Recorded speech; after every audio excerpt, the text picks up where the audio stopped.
Kakuko.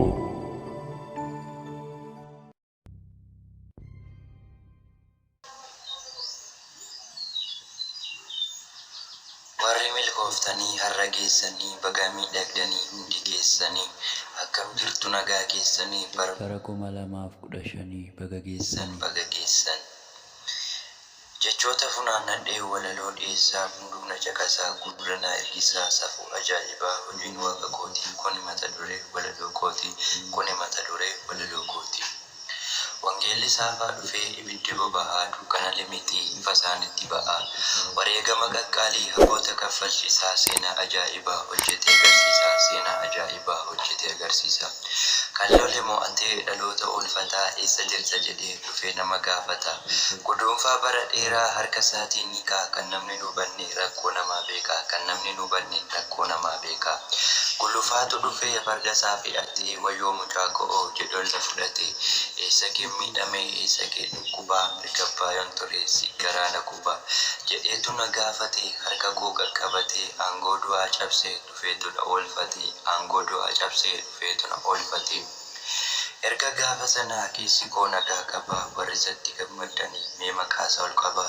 dukkanni koo darbee hin qaari'e narraa manni koo ifaan guutee ifee jira arraa dubbatamee dhumuu waa'een gaarummaasaa galgalaaf ganamaa isa garaana raasaa galgalaaf ganamaa isa garaana raasaa.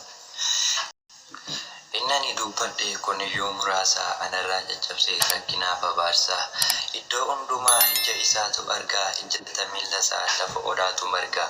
eessarraa jalqabeen eessatti goolabaa himee fixuu jedhe anoo jechaan dhabaa himee fixuu jedhe anoo jechaan dhabaa garagalee maafallaalaa harkama saanuu koo hundanaaf abbaan koo inni garaa jabaatee dhiiseen darbu namaa burqaan deebuu baasu isarkaa dhugamaa naaf kenneera inni jaalala garaasaa obaasee na guddisee burqaa jalalaasaa obaasee na guddisee burqaa jalalaasaa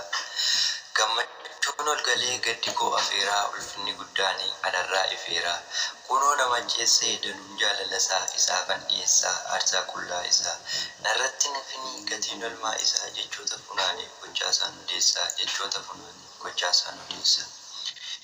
Na waliin qaxxaamuree lafa sululaa funaa takkaanan hin jenne lageeniif galaanaa guyyaa muddama koo isatu na baase golgaa cubbuu hundaa anarraa tarsaase miilla koo ol fuudhee gararraa dhaabee garaa warra diinaa ibiddaan guggubee garaa warra diinaa ibiddaan guggubee. Kunoo akkas godhaa leenjichi golgootaa wabii namaa darbee isatu dubbata kan isatti amanee maaliif wabii dhabaa ati isatti of kennii hin harkasi qabaa. Gaachanni isaa jabaa qoleetu deebisaa warra humna dhabee isatu moosisaa warra humna dhabee isatu moosisaa. Erkaana baafate hamaa hammummatu dhugaan kun sirriidha namnu haa dubbatu akka koo ooltanii warri jiraattanii harka rukuttanii galata laattanii maaliif callistuu afaan qabattanii humna keessan miti humna isaan dabartanii humna keessan miti humna isaan dabartanii.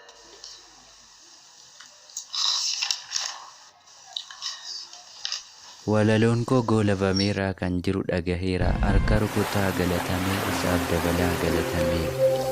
ayyaana gaarii nagaan oola.